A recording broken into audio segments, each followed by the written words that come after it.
সকালবেলা উঠে জানলা খুলেই মন খুশ হয়ে গেল। নতুন পাতার সাথে একেবারে কচি পাতা, কি অপূর্ব কম্বিনেশন।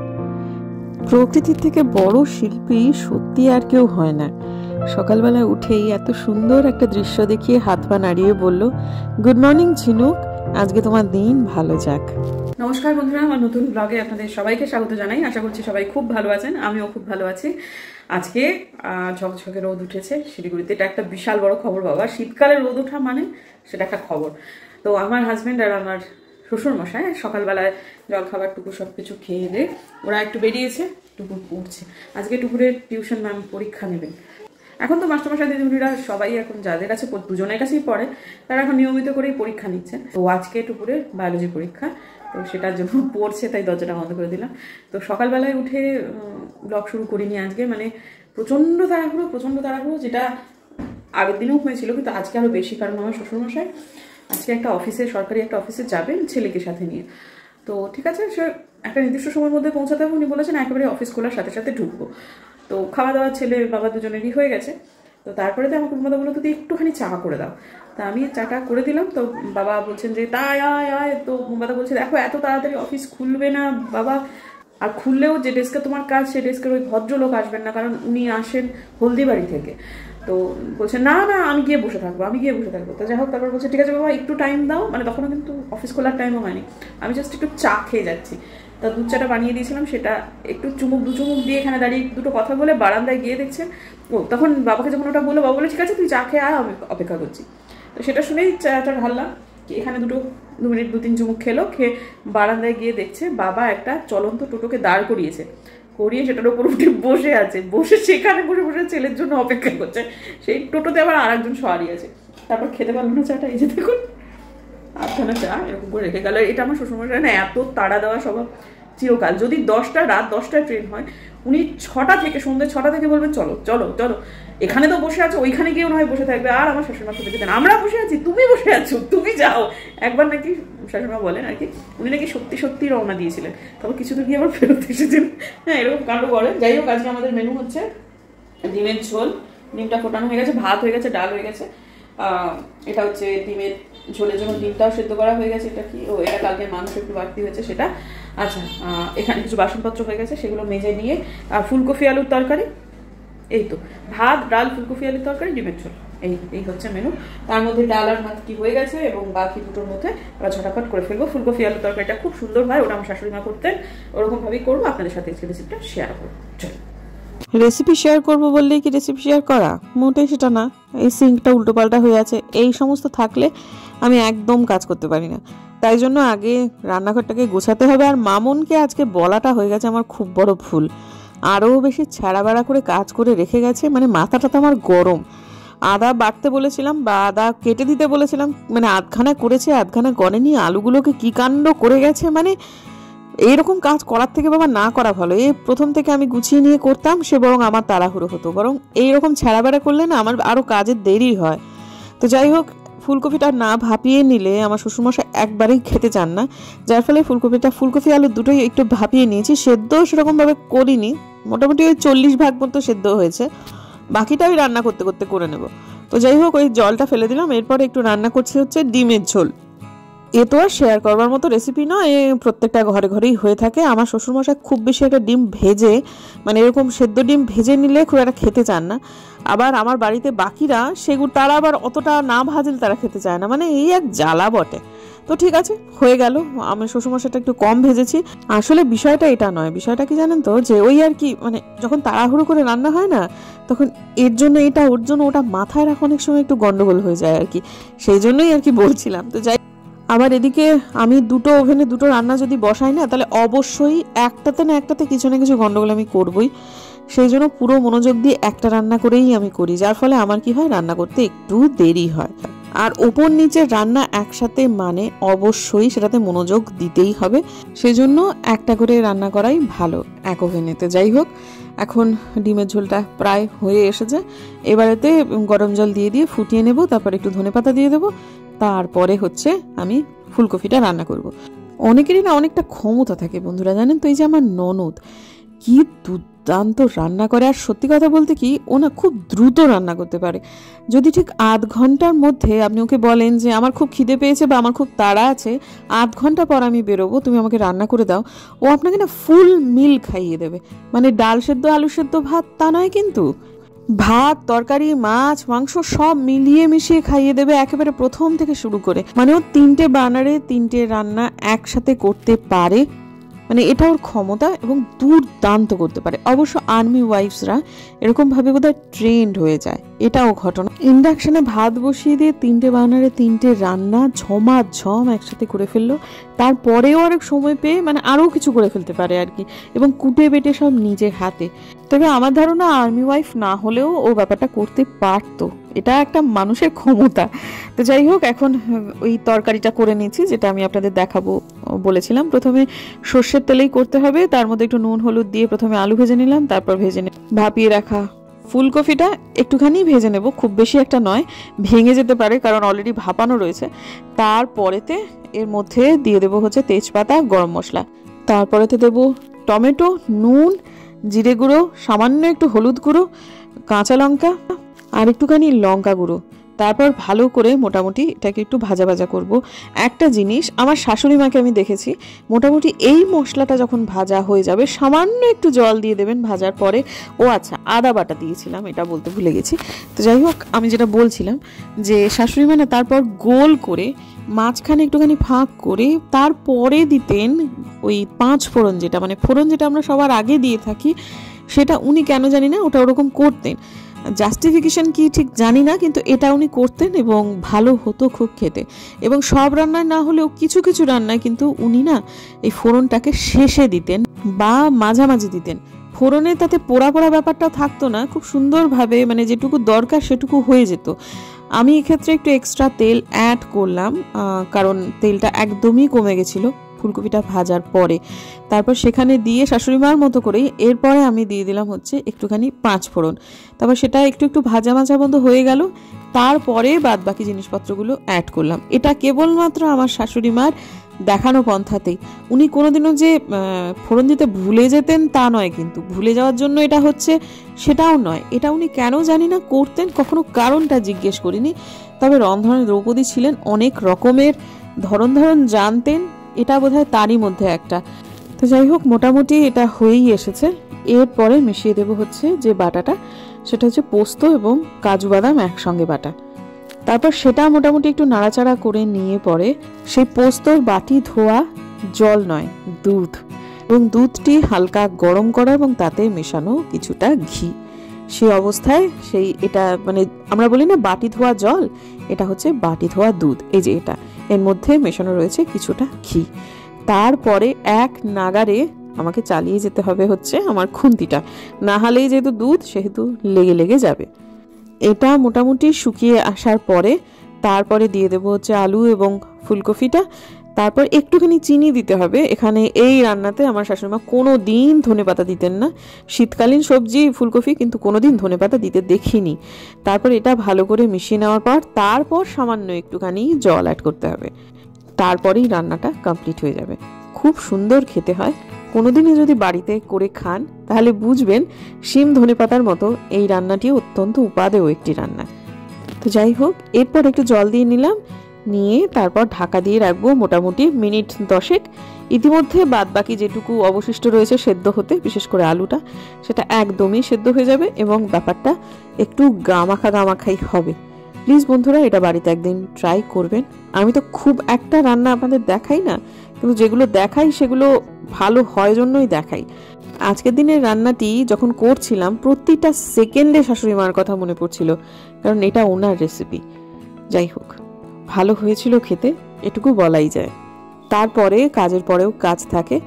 গুটিয়ে নিলাম রান্নাঘরটা, আমার শ্বশুরমশাইকে খেতে দেওয়া হয়ে গেছে। দ্বিতীয় দিনে শ্মশানবনে পাশ করার জন্য খুবই আনন্দিত। তারপরেই আমার শ্বশুরমশাই দিলেন আমাদেরকে একটা উপহার, অর্থাৎ আমার মেয়েকে একটা সারপ্রাইজ গিফট। আমার হাজবেন্ড জানতেন, তিনি তো সাথে করে গেছিলেন। পিসি চন্দ্র থেকে টুপুরকে একটা হীরের কানের দুল উপহার দিলেন ঠাকুরদাদা। কোনো উপলক্ষ নয় কিন্তু, জাস্ট এমনি। আর এই উপহারগুলো আমার শ্বশুরমশাই কেবল টুপুরকে দেন না, রায়কেও কিন্তু দেন। গলায় যে মালাটা টুপুরকে দিয়েছিলেন সাথে লকেটটা, সেটা রায় পাবে রায়ের জন্মদিনেতে, অর্থাৎ মেয়েতে। আর কানে হীরের দুলটা আগে রায় পেয়েছে, তারপর পেল টুপুর। প্রায় একই রকম ডিজাইন, একটু 19-20। যাই হোক, আজকে আমাদের বাড়ির সামনে আপনি রুটি স্টল বসেছে, কত মানুষ যে খেয়ে গেলেন। কালকে বিকেল বেলায় হাতিমোড়েতে একটা শ্লীলতাহানি হয়েছে একটা স্কুল ছাত্রীর, ধরা পড়েছে। আজকে ধরা পড়েছে সে এনজিপির কাছে কোথাও একটা। আমি মোটেই জানতাম না, আজকে বোম্বাদ আমাকে একটু আগে এসে বললো। মানে এত খারাপ লাগছে না, মানে কিরকম একটা যেন লাগছে। যেটুকু একা একা আসে স্কুল বাস থেকে নেমে, এখন তো আরোই মানে কি বলবো, এতদিন না এই জিনিসটা ছিল না। মানে কখনো শুনিনি যে হাতিমোড় বা সেই সংলগ্ন অঞ্চলে এই ধরনের কিছু হয়েছে। এটা হ্যাঁ বিচ্ছিন্ন ঘটনা, নিশ্চয় পুলিশ অত্যন্ত তৎপরতার সাথে কাজ করেছে, এটাও ঘটনা, কিন্তু সাবধান থাকতে হবে এই আর কি। এখন ছাদে এলাম, টুকরো তো আজকে পরীক্ষা পড়ছে, এখনও একটু বাদে হয়তো স্নানে ঢুকবে। তো কিছু কিছু জামা কাপড় আছে 3-4 দিন ধরে শুকোচ্ছে, 3 দিন ধরে শুকোচ্ছে। আজকে ভালো রোদ্দুর হয়েছে, আজকে আশা করছি সেগুলো সব শুকিয়ে যাবে। প্লাস আজকেও কিছু কাঁচা হয়েছে, সব মিলিয়ে মিশিয়ে যেগুলো শুকিয়ে গেছে সেগুলো সব নিয়ে যায়, আর বাদ বাকিগুলো সেগুলো সব রোদের দিকে দিয়ে দিই। কারণ একটু বাদেই যদি রোদ পড়ে যায় তখন না এই জিনিসগুলো, শুকনো জিনিসগুলো এমন ভেজা ভেজা লাগবে, মনে হবে যেন কাঁচায় শব্দ কাঁচা হয়েছে। 4-5 দিন পরে এমন একটা দিন, যেদিন দিনের জামা আমার দিনে শুকিয়ে গেল, এবং ছাদ যত জামা কাপড় ছিল, এখন তো 3টে দেখবেন তারে মেলে দিচ্ছি, কারণ সেগুলো এখনও একটু একটু ভেজা রয়েছে, বাদ বাকি সমস্ত শুকিয়ে গেছে। এবং যে 3টে এখন আমি মেলে দিচ্ছি সেগুলোও সন্ধে হতে হতে পুরোটাই শুকিয়ে যাবে। আজকে রোদের তাপ যথেষ্ট ভালো ছিল, কিন্তু ঘরের ভেতরে ঠান্ডাও ছিল প্রচণ্ড। তবে এখন যথেষ্ট আরামদায়ক আবহাওয়া। যেই একটু রোদ্দুরটা পড়ে যাবে, এত ঠান্ডা পড়ে যাবে যেন মানে ভাবা যাচ্ছে না। সত্যি কথা, মানে এইবারে ঠান্ডাটা সত্যি সত্যি খুবই বেশি। যদিও আমরা প্রত্যেকবারই বলে থাকি যে এবারের মতো ঠান্ডার কোনো বার পড়েনি, কিন্তু না বন্ধুরা, এবারে সত্যি সত্যি খুবই বেশি ঠান্ডা পড়েছে।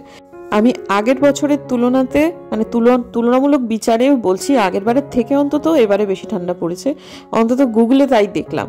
তো যাই হোক, এবারে একটুখানি গাছ টাছগুলোতে জল দিয়ে নিই, তারপরে মেয়ে বেরোলে, পরে ওদেরকে খেতে দিতে হবে, তারপর মেয়ে বেরোলে তবে আমি স্নানে যাব। তার আগে গাছপালাগুলোকে ভালো করে আজকে চান করিয়ে একেবারে ধুয়ে দিই। আর ছাদের গাছগুলোতেও জল দিতে হবে, সেটাও একটা ব্যাপার। তো এখন নয় আর কি, স্নান টান করে নিয়ে তবে ছাদে যাব, এরকম একটা ভেবেছি। আর আমার যে পিটুনিয়াগুলোতে একেবারেই ফুল আসছিল না, সেই পিটুনিয়াগুলোতে কুঁড়ি এসেছে, আমি ওগুলো কেটে দিয়েছি। একটা পিটুনিয়া যেটা ওই সাইড কর্নার র্যাকে রয়েছে, সেগুলোতে তো কেটে দিয়েইছি। এগুলোও কিন্তু আমি ছিঁড়ে দিয়েছি, কারণ শুনেছি যে ওরকম করে ছিঁড়ে দিলে অনেক ভালো ফলন হয়। তো দেখা যাক কীরকম ফুল দেয় সে। কিন্তু দিচ্ছিল না, তারপরে যাই হোক এসেছে। এরপর টুপুরকে খাইয়ে দাইয়ে তার বাবাকেও খাইয়ে দেয়, সে এখন যাচ্ছে। এরপরে আমি স্নানে যাব। টুপুর আর বুম্বাদার খাবার বাসনটা মেজে আমি স্নানে যাব, ততক্ষণে হয়তো বুম্বাদা চলে আসবে। তো তারপর যেহেতু আজকে বৃহস্পতিবার, সেহেতু সন্ধে লাগলে তবেই পুজো। এখন তো সন্ধে খুব শিগগিরই লেগে যাচ্ছে, কিন্তু তবুও সেই সময়টাতে যতটুকু না লেগে যাচ্ছে আমি একটু বেরোবো। আমার কয়েকটা মুদিখানার জিনিসপত্র খুব জরুরি দরকার হয়ে পড়েছে, সেগুলো কিনে নিয়ে এসে তারপরেতে আমি পুজো করব। এবং তারপর হয়তো বা মেয়েকে নিতে দেখি বুম্বাদা যায় না, আমি যাব।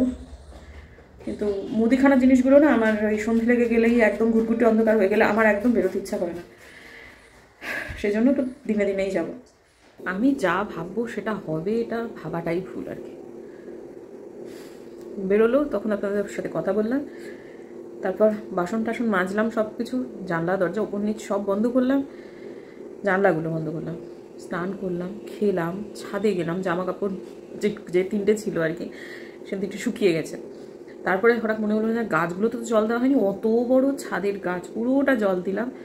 নিচে এলাম কি মামন এলো, তখন একবার তাক করলাম যে বেরোবো। শ্বশুরমশাইকে টাকা রেখে বেরোনো যাবে না, আর আজকে না উনি একটু ক্লান্ত হয়ে পড়েছেন, একটু ছুটোছুটি হয়েছে, তো ওই ঘরটায় উনি আছে।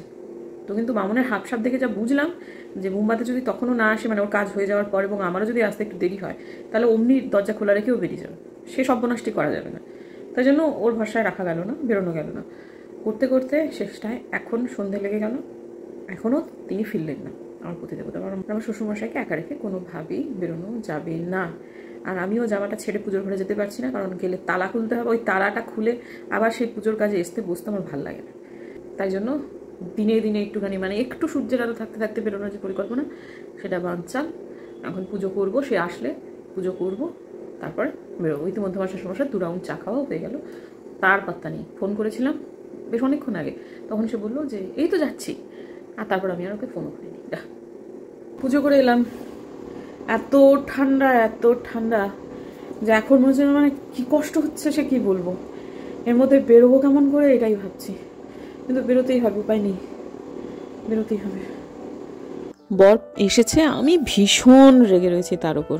তো এখন আর কি টুপি ফুপি পরে মাফলার টাফলার দিয়ে 2খানা সোয়েটার পরে বেরোচ্ছি বাজার করতে। যেতেই হবে, না গেলে খুব খুশি হতাম, কিন্তু যেতেই হবে। আর এই জিনিসগুলো আমি অন্য কাউকে দিয়ে আনাতে চাই না, এটা আমি নিজে করতেই পছন্দ করি। আমি রাম বললে সে শ্যাম নিয়ে আসবে, ওই জিনিস আমার মোটেই পছন্দ নয়। তো যাই হোক, এখন বেরোচ্ছি। প্রথমে ভাবলাম যে ব্যাগটা নিয়ে যাব না, ব্যাগটা ছোট হবে। তারপর আবার ভাবলাম ধূর তেরিকার ব্যাগের জন্য আবার 5 টাকা এক্সট্রা নিয়ে নেবে, কোনো দরকার নেই, একটা ব্যাগ নিয়ে গেলেই হয়। না হয় যদি না আঁটে তখন নয় একটা কিছু ব্যবস্থা করা যাবে, কিন্তু যদি বাই চান্স আবার একটু ঢেসে ঠুসে ভরে দিতে পারে তাহলে শুধু 5 টাকা আমি কেন এক্সট্রা দেবো ভাই। সেজন্য একখানা ব্যাগ নিয়েই নিলাম। বরের দিকে তাকাচ্ছি রাগে এখন মুখটা দেখে রাজি পাচ্ছে, কিন্তু তখন আমি সত্যিই খুব রেগে গেছিলাম। আর একটা জিনিসও, সেটা হচ্ছে ঘরের ভেতর ঠান্ডার অনুভূতি অনেক বেশি বাইরের তুলনায়। বাইরে বেরোলে যেন মনে হচ্ছে যে ঠান্ডাটা অনেকটাই কম। আর কত লোক, কতজন, এখন যেন ঘরের ভেতর থেকে মনে হচ্ছে আমি যেন মানে এমন কোথাও একটা রয়েছি যেখানে চতুর্দিকে শুধু বরফ। কিন্তু বাইরে বেরিয়ে বুঝেছি না, আমি শিলিগুড়িতেই আছি এবং রাস্তায় ঘাটে প্রচুর লোকজন বেরোচ্ছে। এটা হচ্ছে আমাদের 18 নম্বর ওয়ার্ডের ওয়ার্ড ফাংশন হচ্ছে, সেটা টিএসসি ক্লাবের মাঠে। হ্যাঁ, ওয়ার্ড ফাংশনটার নাম সত্যি ভোরের আলো। এবং এখানে গান গাইছে অপরাজিতার টিম, গান গাইছে অপরাজিতা চন্দ, আমাদের এখানকার ভালো গান করে মেয়েটি। তো যাই হোক, তার টিম গান গাইছে, ভালোই লাগছিল শুনতে। কিছুক্ষণ দাঁড়িয়ে শুনলাম, ওই 2-3 মিনিট মতো। তারপর আবার নিজের গন্তব্যে চলে গেলাম। তো সেখান থেকে আরামবাগ থেকে জিনিসপত্র সংগ্রহ করেছি এবং দেখুন ব্যাগটা নিয়ে গেছি, ব্যাগের মধ্যেই সব এঁটে গেছে। তারপর বাবুল টেলার্সে আসলাম। এই ভদ্রলোকের কাছে কয়েকদিন আগে আমি বুম্বাদার একটা জ্যাকেট দিয়ে গেছিলাম চেনটা বদলানোর জন্য। ভদ্রলোক কাজটি করেননি, ভুলে গেছেন। তারপরে আজকে সেটা খুঁজে পেতে বার করে বললেন পরশু দিনে দেব। তো জিনিসটা যেহেতু এমন কিছু মানে এমার্জেন্সি নয়, আমি বললাম ঠিক আছে পরশু দিন কিন্তু অবশ্যই দেবেন। আসলে ওনার কাজের চাপ চলছে প্রচণ্ড, স্কুলের বাচ্চাদের উনি ড্রেস বানাতে খুব ব্যস্ত, তাদের আবার নির্দিষ্ট সময়ের মধ্যে ড্রেস না দিলে তাদের স্কুলে ঢুকতে দিচ্ছে না, সেজন্য ভদ্রলোক বিজি ছিলেন। যাই হোক, এই ধরনের কাজগুলো অন্য টেলারগুলো নিতে চায় না, ইনি নেন, সেটার জন্যই ওনাকে অনেক ধন্যবাদ। তা আপাতত দিয়ে এলাম, পরশু দিন দিয়ে দেবেন। বাড়ি এলাম, বাড়ি এসে শ্বশুরমশাইকে একটু বেগুন ভেজে খেতে দিয়ে নিই, তারপরে আপনাদের সামনে আসছি। শ্বশুরমশাই খাওয়া তো অনেকক্ষণ আগেই হয়ে গেছে, এখন আমি বুম্বাদার খাওয়ার ব্যবস্থা করছি, আর রাত্রেবেলাতে টুকুর ওটস খাবে। তো এটা হচ্ছে কালকের দিনের মাংসটা, যেটা একটুখানি ছিল, সেটাই একটু গরম করে দিচ্ছি, রাত্রেবেলায় খাবে। আর ভাতটা সকালকারই ভাত আর কি, এটা একটু মানে বেঁচে ছিল, যার ফলে সেটা একটুখানি গরম করে দেওয়ার পরে গরিবের গ্যাস না জ্বালিয়ে গরম করার যে টেকনিক, সেটা হচ্ছে এই যে ডিমটাকে আমি এটার উপর ভাপ উঠছিল সেজন্য এরকমভাবে বসিয়ে দিয়েছি, দিয়ে এরকমভাবে বন্ধ করে রেখেছি। এটা এমনি গরম হয়ে যাবে। আর এইটা হয়ে গেলে কুম্বাদাকে খেতে দিয়ে দেবো, দিয়ে নিয়ে তারপর টুকুরকে একটু বাঁচিয়ে দেবো, দিয়ে এইগুলো সমস্ত মাছবো। এবং আশায় বাঁচে চাষা, আমি আশা করছি কালকে আমার মিনামাসি আসবে, কিন্তু যদি না আসে তাহলে ওইগুলো দেখে বড় বিরক্ত লাগবে, সকালবেলাতে আরও বেশি খিচিপিচি হয়ে যাবো। সেজন্য আজকের দিনের জন্য আমি সমস্তটুকুই মেজে রাখবো। আর আমার ওই ঘরের অবস্থা দেখবেন, এই যে এগুলো আজকেই গুছিয়ে নেওয়া সম্ভব। তো যাই হোক, সেগুলো গুছিয়ে নেবো, যেগুলো করা যায় আর কি। তো এই তো আজকের দিনে এইভাবেই কাটবে, তো প্রত্যেক দিনের কাজ আমার। তো ঠিক আছে, দেখা হচ্ছে কালকে একটা নতুন ব্লগে। আজকের দিনের ব্লগটা আমি শেষ করবো, বুঝতেই পারছেন। দেখা হচ্ছে কালকে একটা নতুন ব্লগে। যদি আমার ভিডিও ভালো লাগে তাহলে প্লিজ সাবস্ক্রাইব করবেন, পাশে নোটিফিকেশন বেলটাকে অন করবেন, যাতে ভিডিও দিলেই নোটিফিকেশন চলে যাবে আমার কাছে। দেখা হচ্ছে আগামীকাল, ততক্ষণের জন্য টাটা।